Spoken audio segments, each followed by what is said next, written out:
Napalaban na sila Meow Meow at Carissa Yip sa kanilang mga super GMs na lalaki. Nako, matindihan po itong round number 2 ng Challenger section at susundan pa natin ng best game naman sa Masters Division kung saan ang laban na yon ay nagkaroon ng 99% accuracy.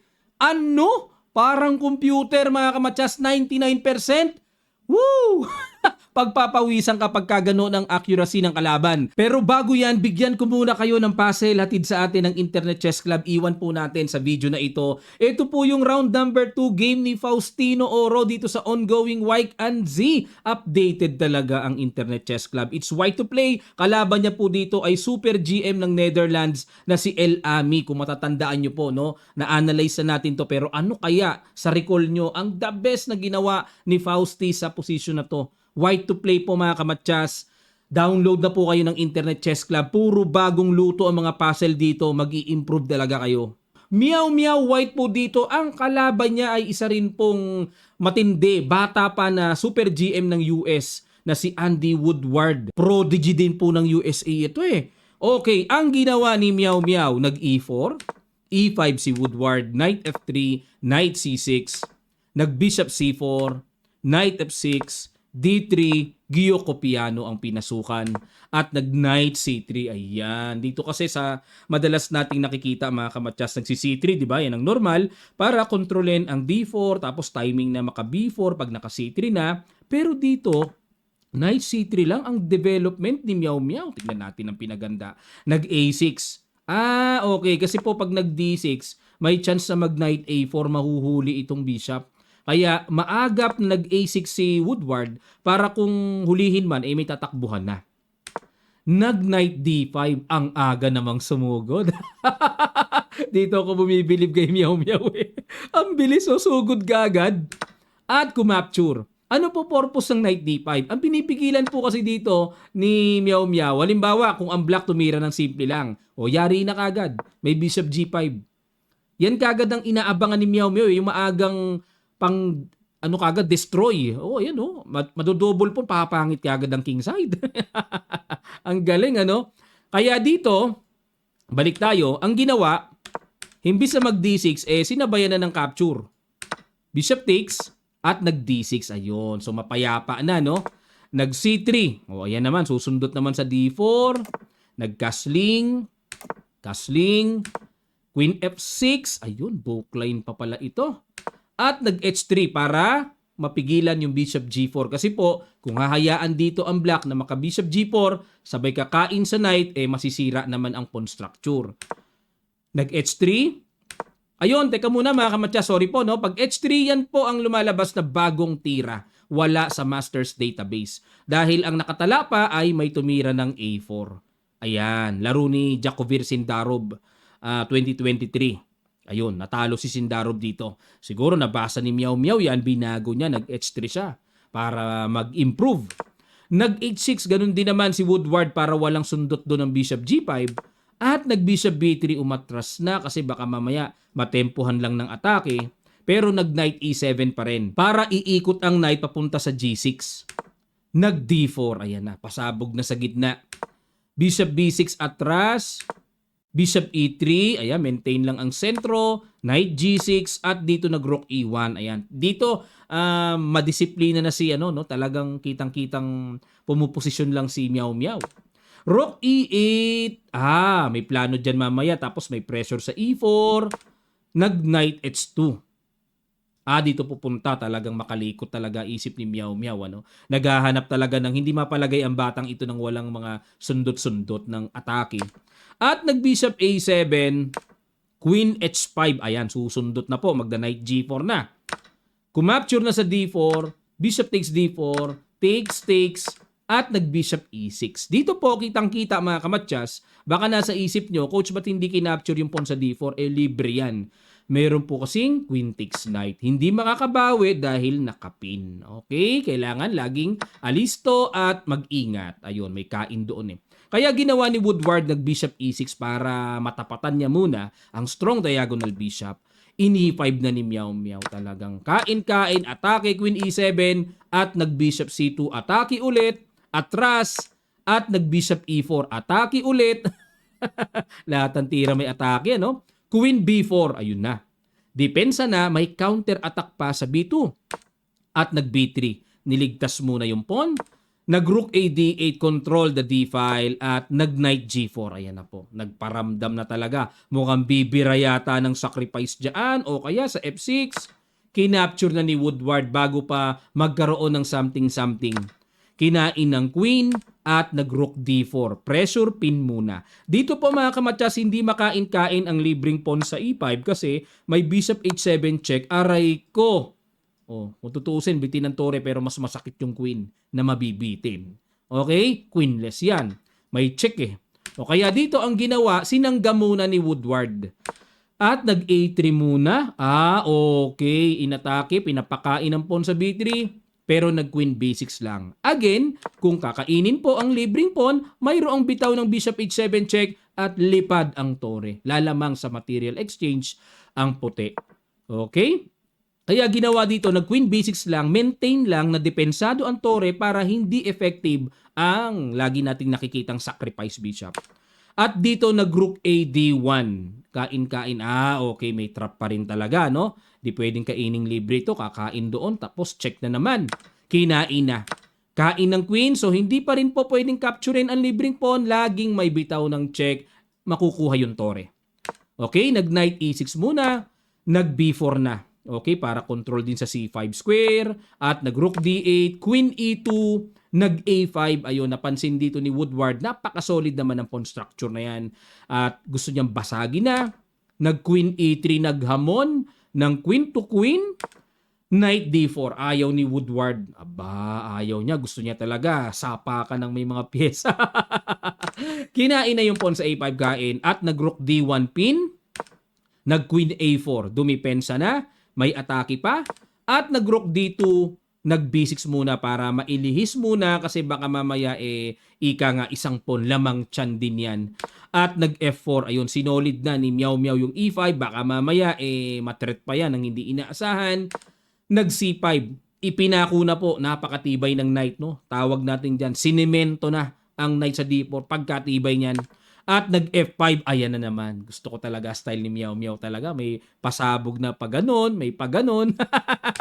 Nag-rook E8, ayun. Dahil nakita nga ni Woodward na, teka muna.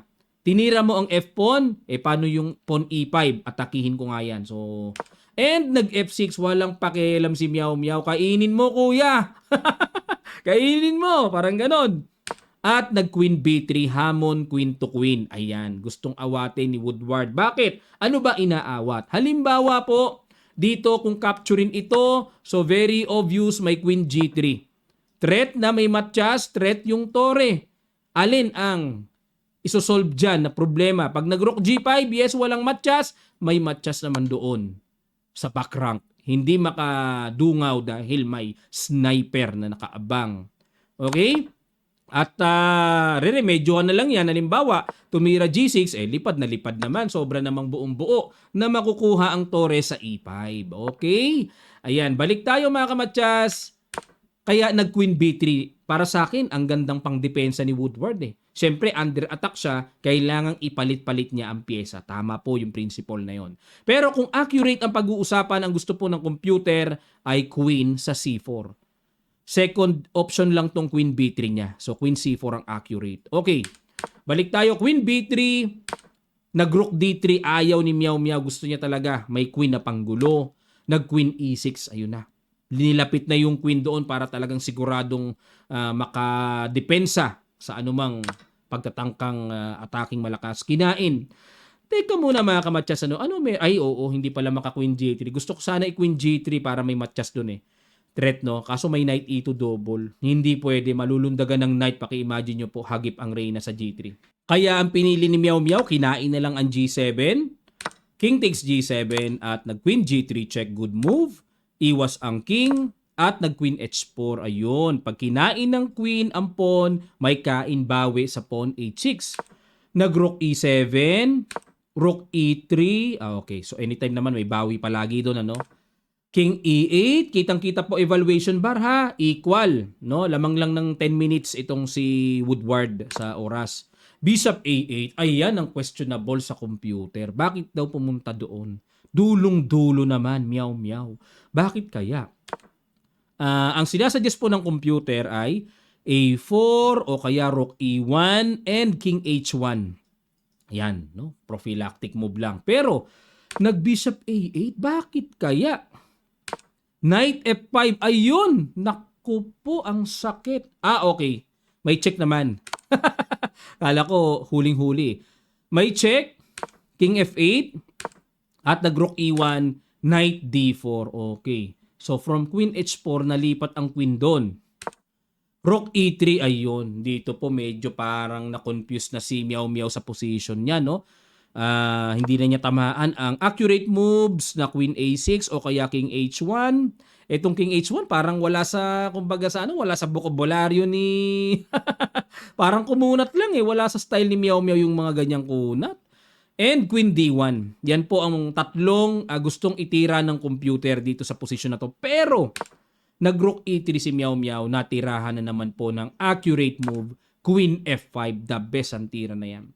So, threatening, Rook takes pawn. Nag-Bishop C6. Bakit? Bishop C6. Ano plano? Check ba doon? Nag-Queen G5 muna. Threat ang tore. Bumaba. Kinain na po yung pawn.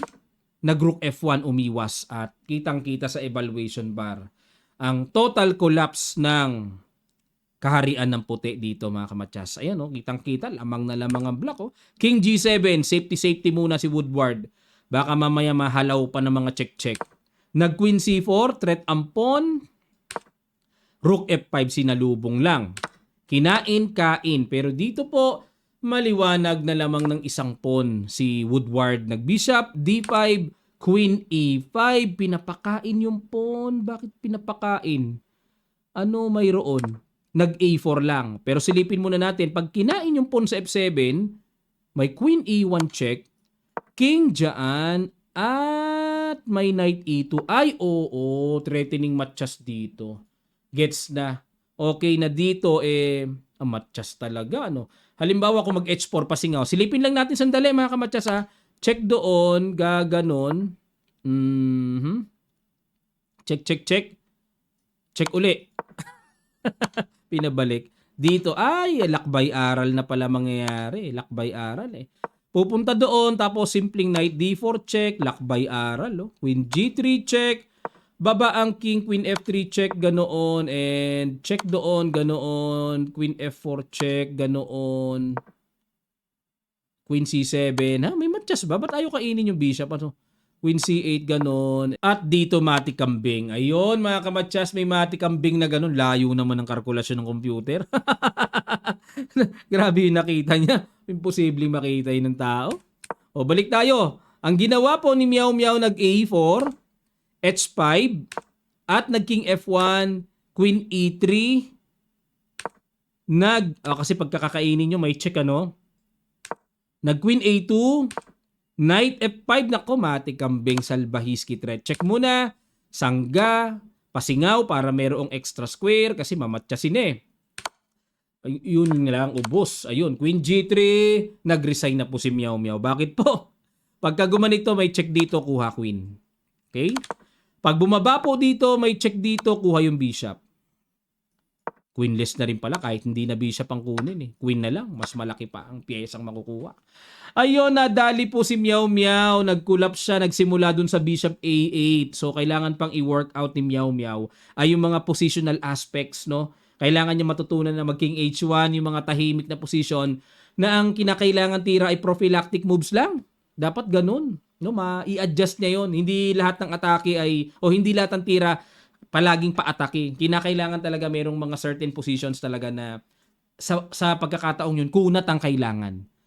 Okay mga kamatsas, move on tayo. Dito tayo ngayon sa laro naman ni Carissa Yip kontra sa Super GM ng France. Bago naman tayo magsimula sa labang ito, palambing naman po, pahit naman ang subscribe button at ang notification bell all. Maraming salamat and mag-download na po kayo ng AQ Prime application. Ito po yung mga pelikulang Pilipino. Kung mayroong Netflix, meron din naman tayong sariling atin. May pang adult at may pang mga batang mga palabas. Ayan, download na po kayo, AQ Prime, Play Store at sa App Store. Okay, ang ginawa dito ni Maurizi, nag-E4. E5 si Yip, Knight C3, aba, paborito nating Vienna game. Nag-Knight C6, nilagyan ko po ng arrow kasi yan ang sunod ko dyan na ginagawa eh. Pero nag-A3 dito si Maurizi, ano? A3? Ba't kaya gumanyan? Ang agang A3 naman yan. Knight F6, D3. Kung sa bagay po yung mga ganitong linya mga kamatsas, ito ay kumbaga panligaw eh. Kasi siguro sa isip ni Maurizi, preparado ito. Lalo na ano raw ito, boyfriend daw nito si Wesley So. Baka mamaya tinulungan sa preparasyon.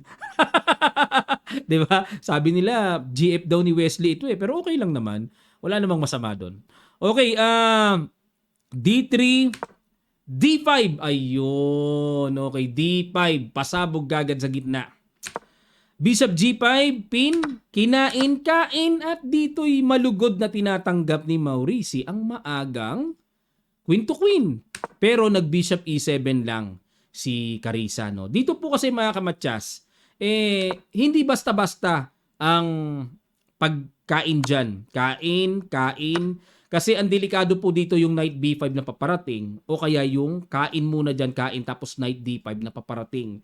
So sinasaalang-alang dito ni Yip ang mga squares na yan na lulundagan. By the way po, no, ito pong si Maurizi ay 18 years old and 2023 World Junior Champion. Si Carissa Yip naman, 22 years old at siya po ay multiple title holder ng US Championship sa Women's Division. Actually, siya po ang defending champion, no? 2025 US Women's Champion. Grabe. Kaya parehong mabigatan ang mga players na ito. Okay, nag-bishop E7 lang. Nag-bishop B5. Okay. At sa usapan pong novelty, ang novelty po yung bishop B5 kasi may tumira na, napakarami ng tumira pala, even Fabiano Caruana, kinain po yung queen dito sa posisyon na to. Pero itong si Maurizi, bagong luto ang bishop B5, ngayon pa lang naganap. Tingnan natin. Nag-castling, kinain ang knight. Kain, okay, para kahit paano may bahagyang pangit na pawn structure. Knight F3, tinirect ang pawn E5 at nag-knight D7, dinipensahan. May hamon ng bishop to bishop. Kinain-kain at nag-castling at nag-A5. Queen D2, angat lang. Knight C5. Ayun ang purpose ng A5 para hindi basta matirahan ng B4 yung knight na pupwesto sa C5. Queen E3. F6 lang, pasolid lang sa E5. Rook D1, okay, develop. Rook B8, develop din. May threat sa B2. Nag-B3 at nag-bishop G4. Knight E2. Knight E2, saan pupunta to? Pupunta ba dito? Pag ganun. Nag-Rook D8, H3 muna. Umatras lang. Tinempohan ng knight. Takbo lang para walang Knight F5. Ini Knight F5 pa rin dito ni Maurizi. Kinain, kain, at nag-Rook D5. Ayan. Pag tinitignan ko tong sandali lang po mga kamatyas. Pag nakikita ko si Maurizi, parang hindi 18 years old no? Parang 15 lang. Joke. Sa isip nyo, anong edad na? Diba? Sa kanila talaga, iba talaga ang no? Hindi kagaya sa Pinoy O ako, 40 na ako, pero ano sa palagay nyo ang tamang edad ko dapat? Sabay ganun no? Balik tayo, nag-Rook D5 dito si Carissa para buuhin ang sentro, i-repair. Pag kinain, mawawala double pawn, buo pa sentro, bubuuhin Mari-repair pa ang pawn structure. Pero syempre, kumbaga parang madali lang namang unawain. Nag-Queen C3 si Maurizi, ayun, may threat sa pawn A5, nag-Queen D6, pinagpatong-patong. Ini-invite talaga dito ni Carissa na sige, capturein mo na ang pawn ko, ang rook ko sa D5. Kinapture nga. Capture, okay, pero yun nga, nakapingas ng isang pawn dito. One pawn up dito si Maurizi, pero gumanda naman ang pawn structure. Tingnan natin kung paano i-compensate. Paano bibigyang kapalit yung pawn na nakuha. Queen E1 at nag-Queen D7. Ayun na, babawiin na. Nag-Queen E2. Okay. Grabe yung tirang Queen E2 Nag-Queen D5. Ayan. Dito po kasi sa Queen E2 na to, pag kinain kasi itong libreng pawn, may Queen C4 check. Di iyaharang yan. Naku, may Knight H4 patay. Todas ang knight. Walang pupuntahan ang queen na mamimaintain ng pagkakasuporta. Talaga makukuha buong buo yan. May check pa. Ayun, mawa one piece down ang black. Kaya ginawa ni Carissa, nag-queen d5 na lang siya. Para walang queen c4 check. Nag-knight d2 naman. d3, yan para sa akin. Napakaganda niyan. Pambasag talaga. Kinain, knight x b3 at doon pumingas. Rook b1 pin. Rook b6 para may suporta na. At nag-queen h5 yun. Yan siguro ang hindi napansin dito ni Carissa, no? May ganun pala, may sundot ng matchas doon sa dulo. At nag-h6 para kung chumekman, may paangat, may takbo. Pero tuluyan ng lumaki po ang evaluation bar dito ni Maurici. Ang ginawa, knight e4. Ayun, di rin natumbukan ni Maurici. Ang accurate move na dito pala ang punta ng knight. Knight c4 para may threat po sa tore. Okay, halimbawa kung kumain, may threat din naman dito. Rook d1. Ay, oo. Threat ang queen. Pagka kinain yung knight, may matchas doon. King h7, queen g6, may pamatchas. Paki-imagine po mga kamatyas. May ganon. O, balik tayo. Knight c4 maganda, no? Pero nag-knight e4, queen f7, queen to queen. Tinanggap naman ni Maurici ang hamon at nag-g4. Okay, para masolid lang ang f5. Nag-king e7, king g2, knight d4, hamon ng tore, umayaw muna, tineret muna ang pawn, nag-c6, a4, knight e2, okay, threat ang tore, rook a1, ayan, para masuportahan, rook behind, pass pawn, knight f4 check, king h2, at pumingas ng pawn, pero yun nga lang po mga kamatyas. Yun nga lang, ano, equal number of pawns na, pero may pass pawn dito. Nag-rook a3, alis muna yung knight. Knight f4. Nag-h4 muna, ha? h4? Kung ako, ito na ititira ko dyan, ha? h4, knight d5, king g3, rook a7, nag-king f3, knight b6, hindi pwedeng kainin dahil nakapin. Knight c4 na ang threat. King e2, teka muna. Knight c4, rook a4, knight b6. Teka muna, grabe, may matindi rito mga kamatyas. Bakit hindi kinain ito? Ano meron? Knight c5. Sugswang. Masusugswang. May knight b3, hindi mapipigilang babagsak ang knight o kaya magpapa-quality down na lang ang black. Grabe kalalim naman. Mabigat din pala tumira talaga si Maurici. No? Sugswang pala yun. Hindi makain, no? Knight b6 ulit. Threat uli sa tore. Gumanon. Balik uli knight c4, threat ulit, at nag-a6 na. Knight d6 hamon ng knight to knight, knight c5 para talagang malakas ang pass pawn. h5, okay. Pampahina ng pawn structure, pero binadboban po ng computer, dapat daw ang tira ay knight b5. Ayan, ay oo nga. Ito nga magandang tira. Para maka-king d6, maistorbo yung knight sa c5 o sabay knight c7 hanggang sa makuha yung pawn. Yan ang mga ideas na nakikita ko lang na paparating. Ano? Pero nag-h5, nag-f3 suporta, knight to b5, king d3, knight c7. Ayun, tuluyan na pong na-passive ang position dito ni Carissa. Dapat daw po ang tira is king d6. Yan pa rin talaga ang tira. Pero nag-knight c7, gh5, knight d5, rook b1, ayun na po ang masakit na paparating. Knight f4 checking c4, king d6, rook b7, at kinain na lang. Kain, tabi ang king, obligado. Okay, may pang-hold pa sa pa-promotion. At nag-knight e6 check. Ayun mga kamatyas, dito po ay talagang naparesign si Yip. Bakit po naparesign? Siyempre, kung kakainin, hindi mahahabol. Magkukuin na.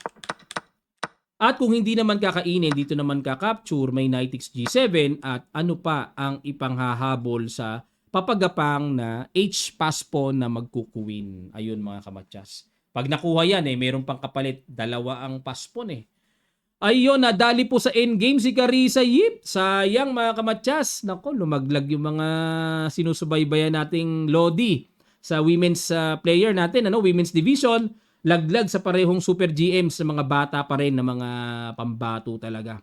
Mga former prodigy ng mga bata sa kanilang mga bansa. Taga France tong si Maurici. At itong huling i-analyze natin, no, nagtamo, tumanggap ng 99% accuracy sa computer. Face-to-face po ito ha, long game ito mga kamatyas. Lipat tayo sa Masters Division. Ang bilis lang nito, 33 moves lang, 99% na. O hindi sila naghinala, ano? Grabe, ang Lupais, napakataas na accuracy nun.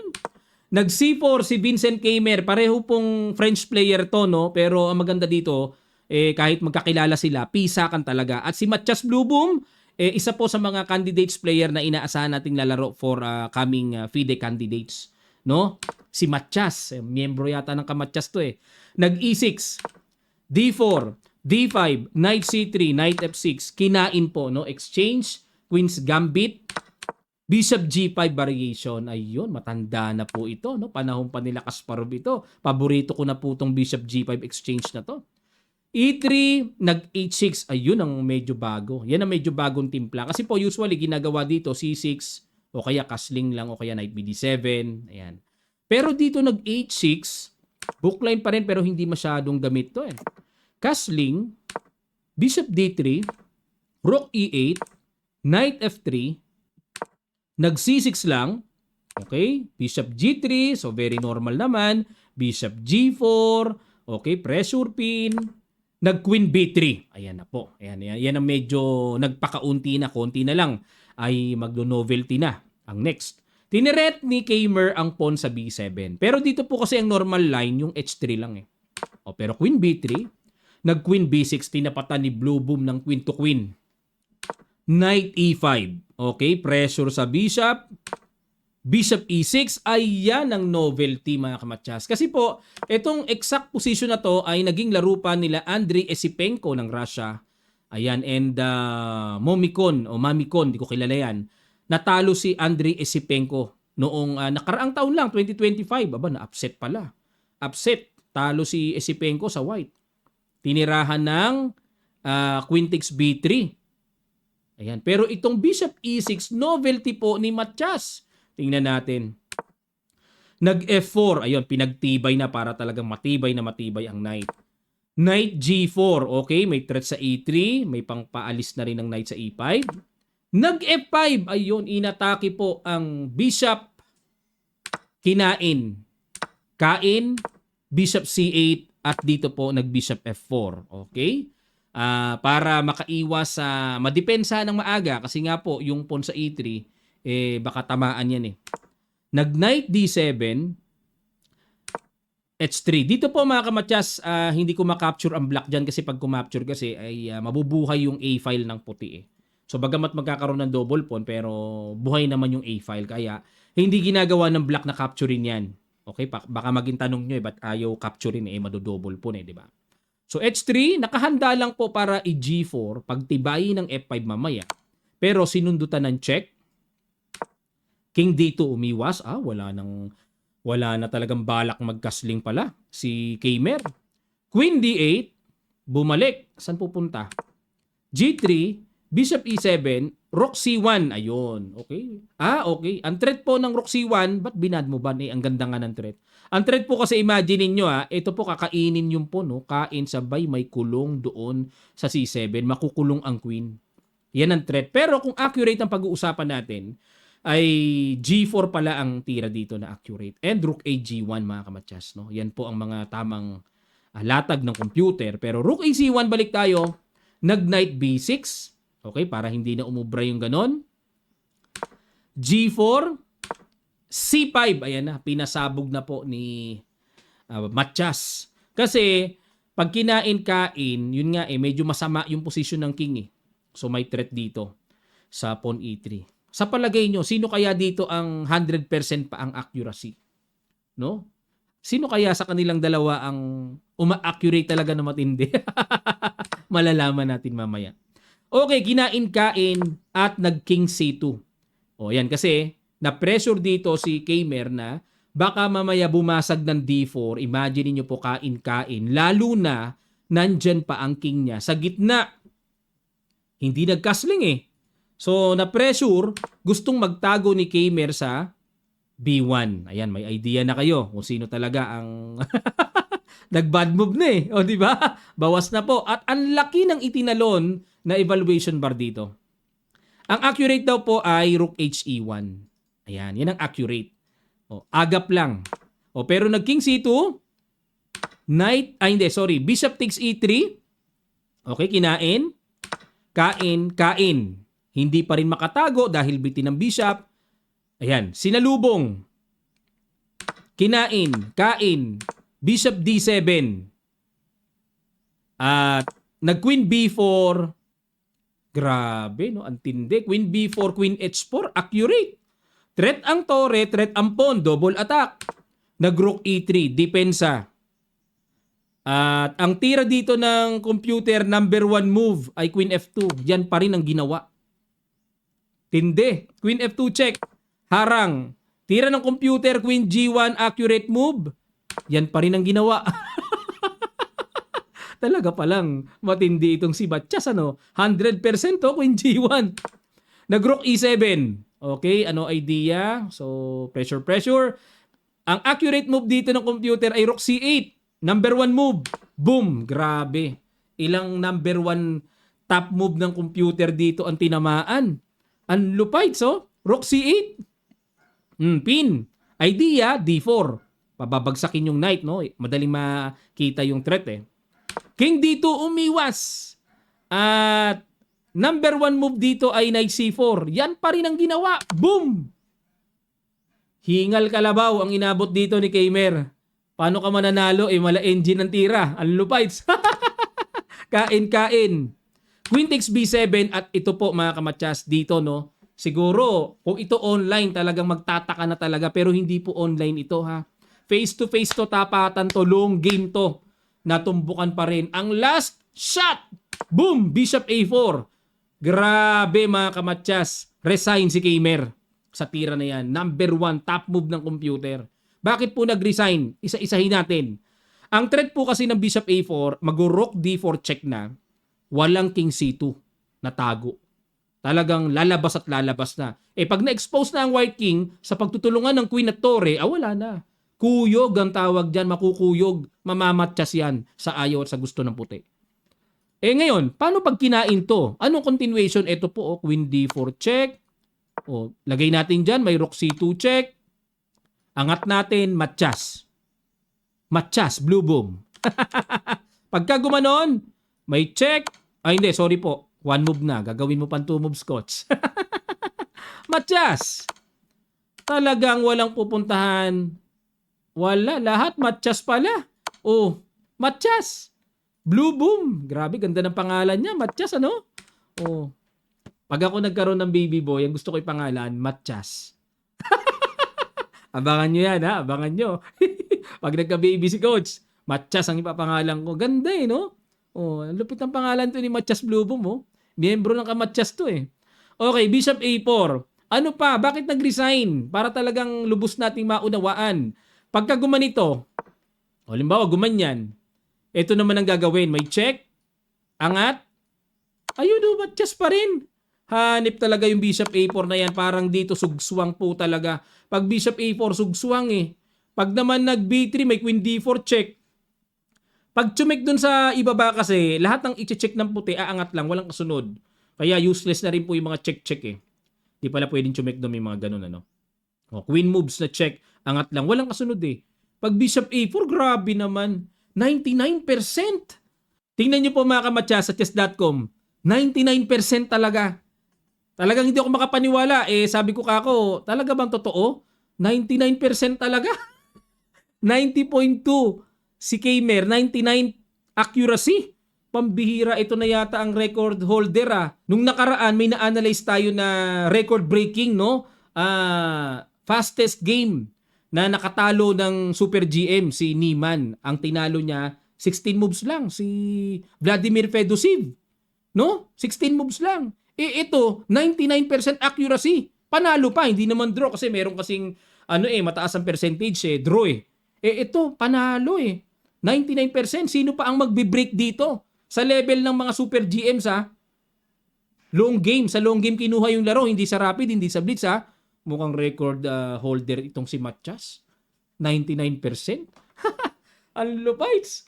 Okay po, ito po ang mga standing mga kamatyas. Bago po tayo magtapos, silipin natin ang standing. Ang nangunguna sa